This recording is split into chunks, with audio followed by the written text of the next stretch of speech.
Have you ever had a nagging doubt at the back of your mind? An uncomfortable feeling about something or someone? It's there, quietly making its existence known. I think of it like having a tiny stone in your shoe. You can tolerate it until something shifts and it becomes too painful to bear. I'd reached a point where I think I was probably on the verge of a nervous breakdown. And I remember having an out-of-body experience which was very strange, and I now know it's extreme stress. When I realised that God wasn't using a few old white men actually, up in New York, the edifice collapsed in my mind. Former Jehovah's Witnesses call this kind of mental shift waking up. As my colleagues and I in the investigations team speak to sources who've been through this, they tell us what jolted them away from the organisation that was so integral to their lives. Often they've glimpsed something that troubled them. It's only because I got deep inside the machine, you might say, that I see what was going on. That's what woke me up. It broke my heart. You have no idea how much I cried that night. Yeah, and this is one of the things that triggered my whole exit process. I was horrified because I had never seen up to that point a letter. The only information I'd seen was in the Elders book. Leaving the Jehovah's Witnesses means coming to terms with an entirely new worldview. One lady, she's on tablets and she's struggling because she's having to deal with her immortality. She's like, I can't get my head around the fact that I am going to die one day. I'm not going to live forever in a paradise. I'm not going to see all my family members I haven't grieved for. Perhaps that's why some people never leave.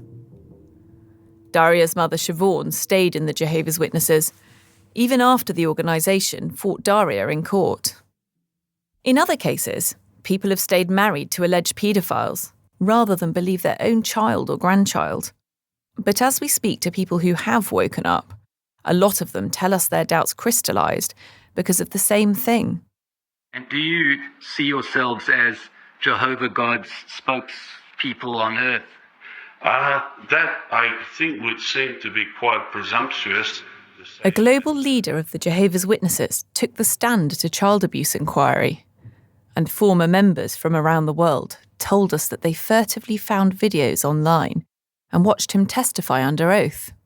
So I was curious, what was he going to say to defend the beliefs and policies of my beloved and cherished religion?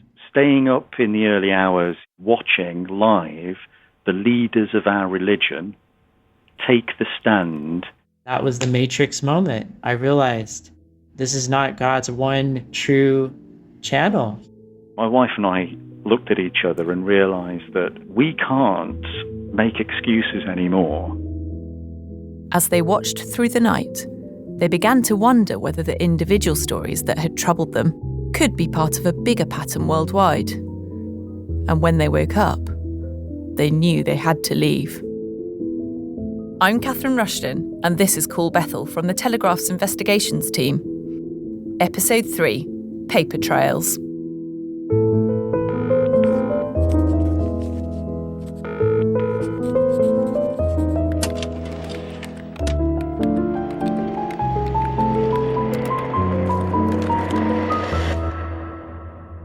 The idea that the Jehovah's Witnesses have a database of abuse allegations isn't a complete long shot. The database is worldwide, but there is an England version. So there will be, for every country, there will be... Jill Owens, the woman who sent us the original tip-off, says the organisation has records of abusers in many different countries around the world. John Viney, one of the former elders we've been speaking to, tells me that in some countries, parts of the database have already been exposed. When we get coffee on that windy day, he gives me a place to start.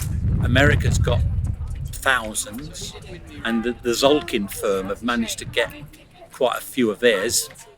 The Zolkin law firm is based in San Diego on America's West Coast. We can help you hold accountable the person or institutions that have allowed this to happen to you. You don't have to be a victim for the rest. That's the firm's TV advert starring Erwin Zolkin. He founded the company and specialises in cases involving child sexual abuse. You're not alone. 1 in 4 girls and 1 in 6 boys will be sexually abused by the time they're 18. The advert shows Erwin sat in front of a crackling fire. He's in his 60s, and he's got this kind of warm, casual air about him, with spectacles and a crop of curly grey hair. He's definitely the sort of person you'd want to trust with your case. You don't have to be a victim for the rest of your life. You can become a survivor. Let us stand with you and get you. He believes there are emotional benefits for victims in fighting their abusers in court. They come out of it feeling much stronger, more empowered. In my mind, it is probably the best therapy they can get. Erwin's represented more than 1,000 abuse victims over the last 4 decades. He's taken big beasts to court, like the Boy Scouts of America, the Catholic Church, and the Jehovah's Witnesses. I'm hoping he can tell me what the American database might be like. It's not unusual for large institutions to keep records of alleged abuse. They have similar types of documents in the Catholic Church relating to priests. Plenty of organisations have tried to keep them private, but in Erwin's cases, he found the Jehovah's Witnesses can be particularly obstructive, even when faced with orders from the court. In that respect, the Jehovah's Witnesses are very different. They just won't comply with these orders. I mean, they've been getting away with doing that. They'd rather pay the price and the cost and sanctions of doing that than have these documents see the light of day. Erwin's fought dozens of cases against the Watchtower Bible and Tract Society of New York. That's the legal name for the main Jehovah's Witness corporation in the United States. But everyone calls it Watchtower. The cases have been a big deal, partly because of the sums of money at stake. This is America after all. And in the course of preparing for his cases, Erwin's been able to demand various documents. One day, about a decade ago, he got hold of an intriguing letter. To all of the elders in the United States in March 14, 1997. In our team, we call this the 1997 letter. It appeared to be a set of instructions. They were asking the local congregations to provide them with all sorts of information that the congregations had kept in their confidential files relating to known sexual molesters, child sexual molesters, who were in positions of authority. It said the Jehovah's Witnesses had been collecting records since 1991, and that when the elders got that information, it was to be sent in a special blue envelope to their headquarters in New York. So I've got the 1997 letter in front of me, and it says very clearly Watchtower Bible and Tract Society of New York at the top, and it's got this logo which it's basically like a castle with battlements, which is presumably the Watchtower. And then you've got the date, 14th of March 1997, and it's addressed to all bodies of elders, and it says at the top in capital letters, confidential. It's a strict set of rules from the upper echelons of the global Jehovah's Witness organisation, which seems to set the framework for a database of abusers. It's part of the jigsaw that appears to fit with Jill Owen's description in her email. And if one part of what she told us appears to be true, then perhaps other parts could be too. Seeing this letter for the first time is an important step in our investigation. It was a major breakthrough for Erwin too. The 1997 letter arrived when he was fighting cases for a string of victims who'd been abused by a Jehovah's Witness in San Diego in the 80s. It gave him a guide to the evidence he needed to ask for. We said, well, what happened to those reports? They responded by saying, oh my goodness, we would have to spend 20 years of man hours trying to find all these reports. It would be extremely burdensome and tie us up for years. So they said, no, we're not going to do it. The impression that the Jehovah's Witnesses gave was that they did hold records of child abuse allegations, but that they didn't hold them in one place. But then they put forward an expert witness. And he says, we have all of that. on a Microsoft system called SharePoint. They've all been scanned. They're all searchable. Well, that was a surprise. It was just the revelation Irwin needed for his San Diego cases. So we went back to court and said, well, Your Honor, this is what we just learned, that they don't have to go searching 14,000 congregations for this stuff. The court set Watchtower a deadline to produce records of child abuse allegations going back years. But they disobeyed the order. They refused. They wouldn't do it. I mean, I've never, in 43 years of practicing law, run up against an institution that has disobeyed a court order. I mean, you just don't do that. The cases dragged on. At one point, Watchtower was being fined $4,000 a day for refusing to produce the records in the way that they should. They told us they were protecting the privacy of alleged victims who weren't part of the lawsuit. They also said they believed, quote, the court's ruling was incorrect, but they gave some ground in the case. One day, a lawyer turned up at Irwin's office with several cardboard boxes. We call them banker's boxes, storage boxes. Inside were documents chronicling allegations of sexual abuse. Allegations from all over America. A database. The database we'd been told about. Irwin put them in a cream-coloured filing cabinet in the corridor of his office, standing about chest high and 3 or 4 units wide.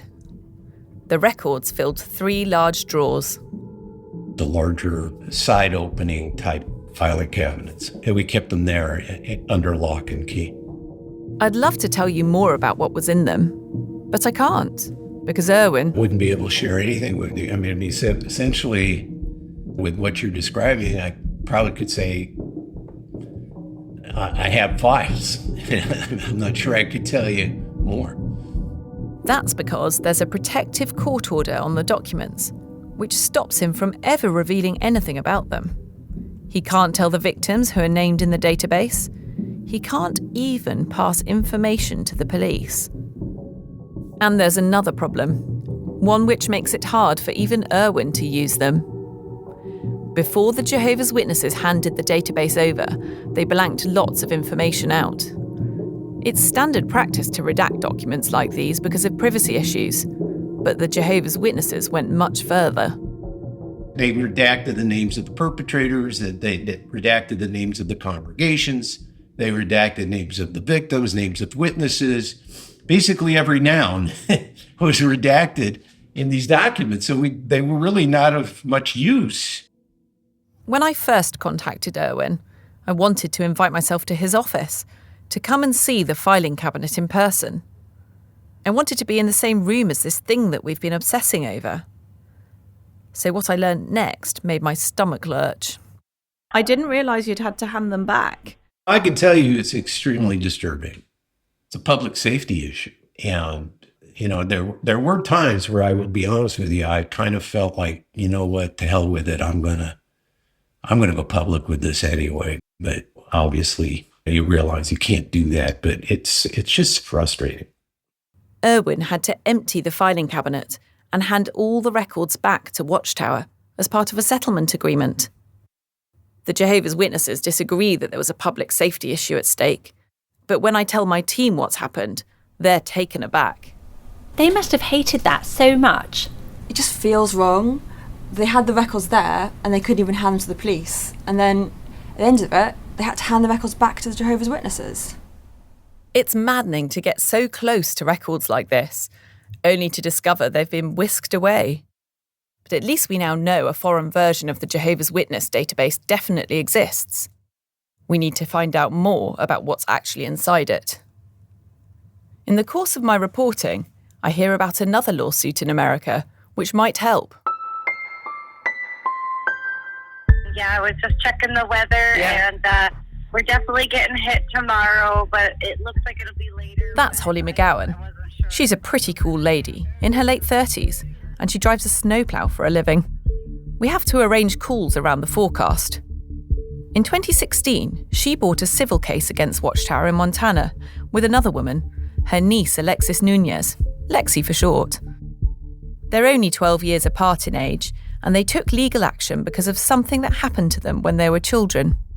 Holly's stepfather, Maximo Navarrete, abused them both.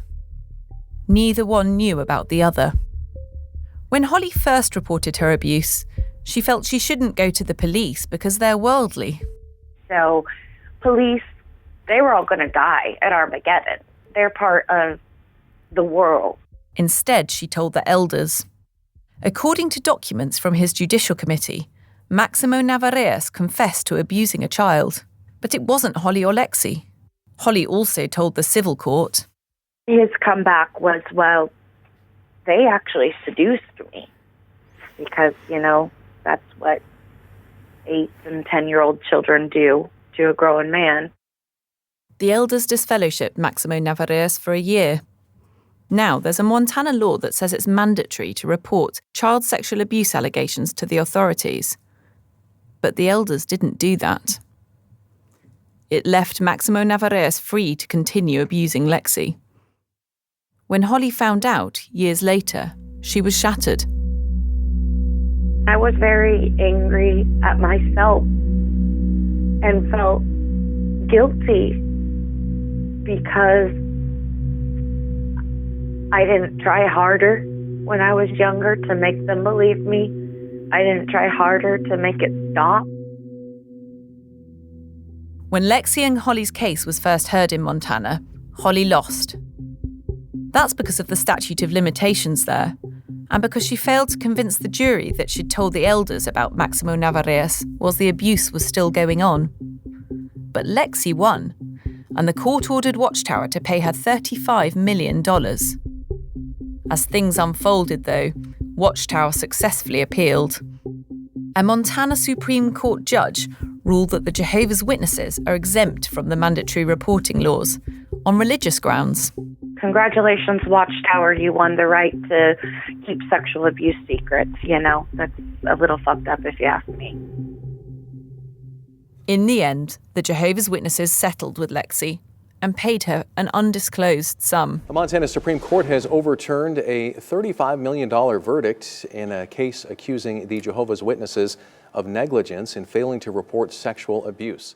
The case stems from a lawsuit in the course of the legal battle, Watchtower was forced to share several documents with the court. One of them was the form that was filled in when Maximo Navarrete was disfellowshipped, an S-77. We've been trying to get hold of one of these, and I hope Holly's case will help. But when my colleague Jack asks the court for a copy, it's sealed. The court does agree to release one exhibit, though. Here's the document. It's quite long, and it's quite hard to read because the writing is really, really small. Oh my God, it's ridiculously tiny, isn't it? I can barely make it out. It looks like it's code. Jack types the whole thing out so we can make sense of it. So I think actually it looks like it includes a call log because it's got details that have been, from what I can tell, entered into a spreadsheet under different headings. So we've got call dates, we've got congregation, we've got... yeah, I see.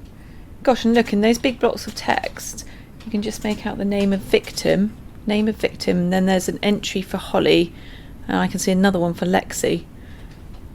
It's all collected in this really uniform way, but God, reading it is really sensitive, isn't it? We're going to have to make sure it never leaves this room. Yeah, definitely. God, some of these details are actually horrifying when you look at them. Probably the most upsetting question that they've been asking, considering we're talking about child sex abuse, is here, this one. Was the victim a willing participant? Willing participant? I couldn't believe it when I first heard that phrase. I asked Holly how she'd felt in court when she first saw that stuff in black and white. Twofold. Like I said, both enraging, also in a way somewhat vindicating, and I think that's something that only survivors can say. I had no idea that they kept these forms with that type of questions and details and stuff like that. I was absolutely disgusted.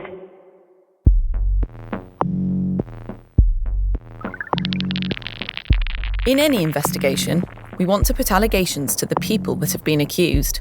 to give them a chance to tell their side of the story and to find out more. So we want to track down Maximo Navarrete. He ended up moving to Mexico. Holly gives us the name of the Jehovah's Witness congregation he joined, and we ask a local reporter to find him. Buenas tardes. ¿Cómo está? After days of going from Kingdom Hall to Kingdom Hall, the reporter finally finds the right address. Sí, sí. Mi esposo se falleció en septiembre. The woman who answers the door says her husband is dead. He passed away in 2021, shortly after we started this investigation. It's Maximo Navarrete's wife, Joni, Holly's mother, and Lexi's grandmother. So you speak English, right? Yes. Okay, so would you like to say something or not regarding that? Joni and Maximo Navarrete stayed together and moved to Mexico after the allegations against him came out. It might seem strange, but when we ask her about what happened, she says the accusations against her husband are unfounded. This was absolutely a horrible, horrible thing that we had to go through, and it was absolutely not true.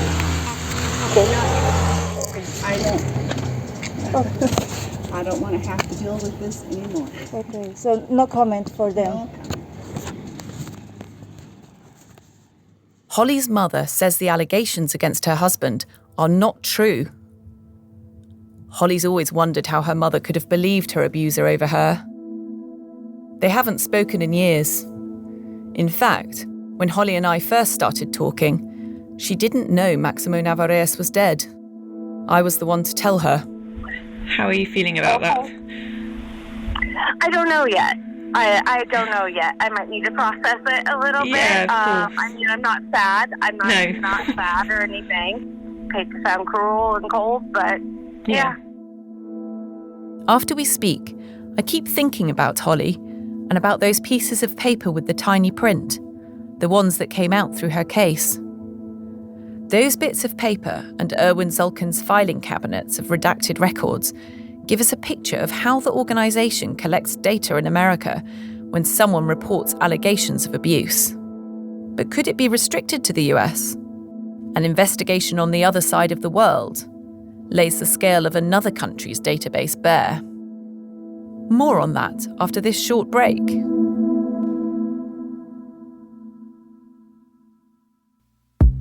Hi, Claire Newell here. I'm the investigations editor at The Telegraph and one of the reporters on Call Bethel. My team spends months working on stories like the one you're hearing in this series. We dig into court files and knock on doors to make sure we get all the details right. The four of us spend days following up on leads and listening to sources. Investigative journalism takes time, and we couldn't do our work without The Telegraph's subscribers. If you'd like to support our original journalism and read our award-winning stories, head to telegraph.co.uk/Bethel podcast, where you can get 30 days free access to The Telegraph online. That's telegraph.co.uk/Bethel podcast, or click on the link in the episode description.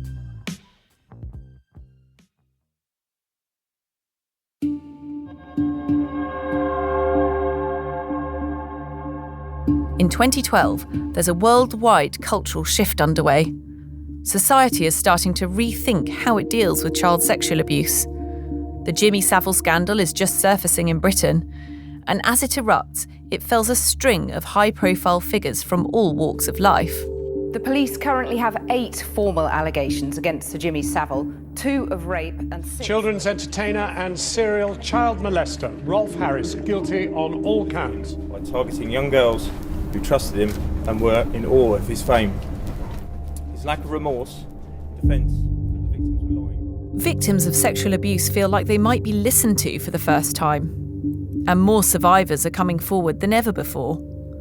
They make reports about people in the corridors of power and in religious groups.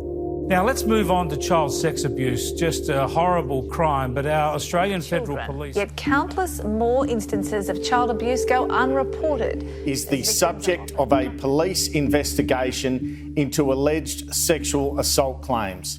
Police have provided... The sea change in attitudes crosses continents. In Australia, several survivors groups are agitating for an inquiry into claims of child sexual abuse in the Catholic and Anglican churches. Julia Gillard is Prime Minister, and she obliges. There have been too many revelations of adults who have averted their eyes from this evil. I believe in these circumstances that it's appropriate for there to be a national response through a royal commission. It was a far-reaching inquiry that probed all sorts of institutions. The Jehovah's Witnesses were one of them. The findings were damning. My colleague Janet tracked down a lawyer who was on the commission. He's called James Pender. We literally did send a subpoena to the head office here in Sydney. It was so broad. It was just any documents detailing and relating to allegations of child sexual abuse. They did this with every organisation, asking for documents they had relating to child abuse. Normally they'd receive a handful back. But the Jehovah's Witnesses took him by surprise. They handed him a hard drive filled with records. Initially, I don't think we quite realised what we had, but it was over 5,000 documents. They were really fastidiously kept records. At the start, they didn't mean much to us, and we opened the first one and it had these strange records, written letters, between the congregation and the branch office detailing what had happened 30 years ago to a girl in that congregation.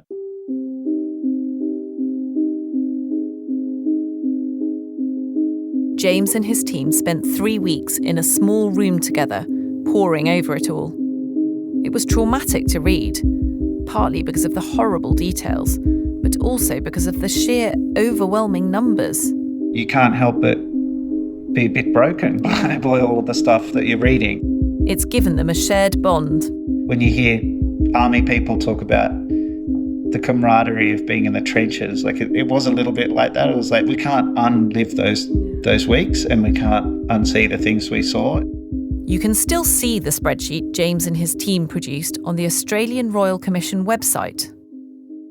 There are more than 1,000 different people accused of abuse, and 400 of them are accused of abusing more than one child. You're right, there are so many entries. Scroll down.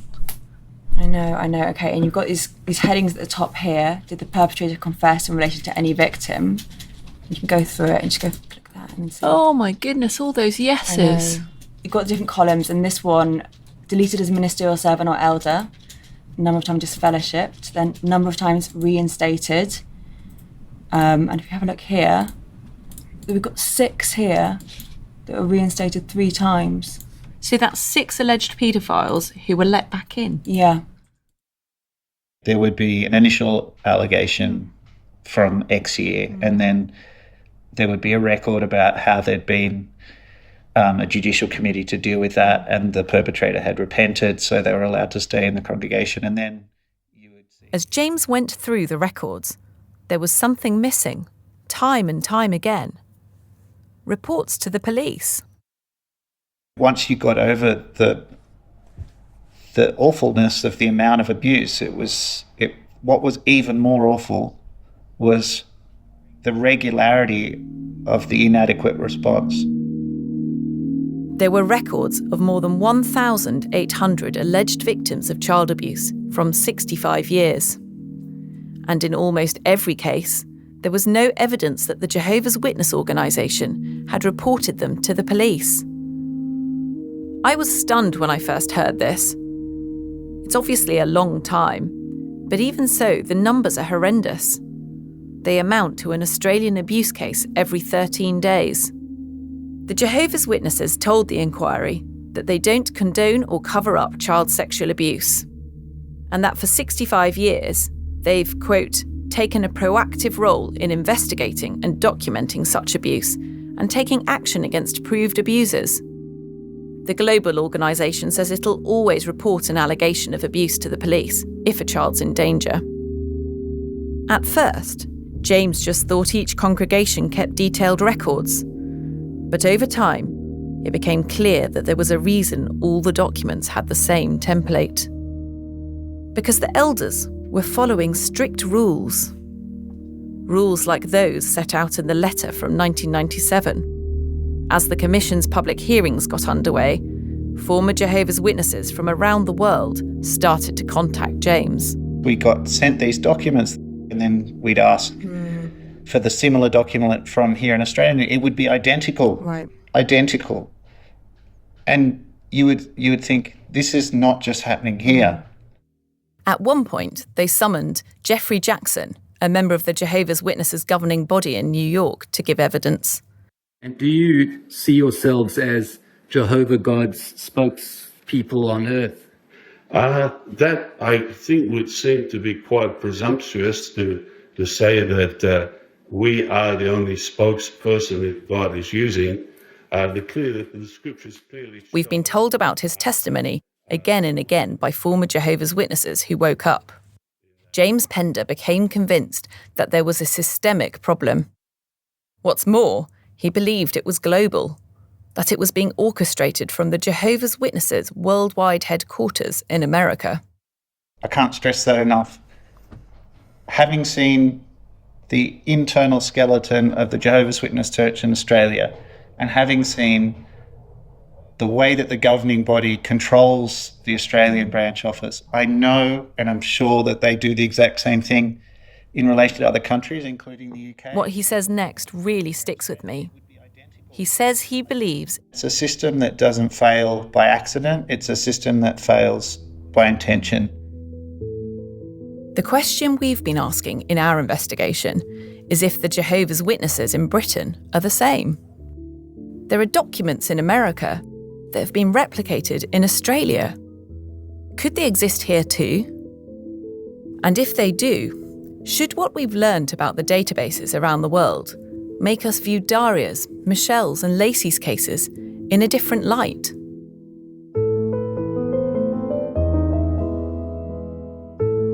Coming up on Call Bethel. There were 5 calls a day per operator. That's about 20 calls a day and about 100 calls a week. It is torture. I have to grieve for people that are still alive. So I've got some news to tell you all, which is someone who did hold a very senior position within the Jehovah's Witness organisation in the UK contacted me after being asked to do so. Call Bethel is written by me, Catherine Rushton, and produced by Pete Norton, with additional production by Holly Fisher. The investigations team behind it are Claire Newell, Janet Eastham, Jack Leather, Sophie Barnes and me. Executive producers are Cara McGugan and Theodora Laludis. And special thanks in this episode to Selena Masson and John Dowd. To stay on top of who's who in our story and to read exclusive news and behind-the-scenes details, head to the Telegraph website. We'll be publishing more every week at telegraph.co.uk/Call Bethel. If you've been affected by the issues in this podcast or have any tips to share, you can get in touch by emailing us, callbethel@telegraph.co.uk. And if you're not already a Telegraph subscriber, sign up for 30 days free at telegraph.co.uk/Bethel Podcast.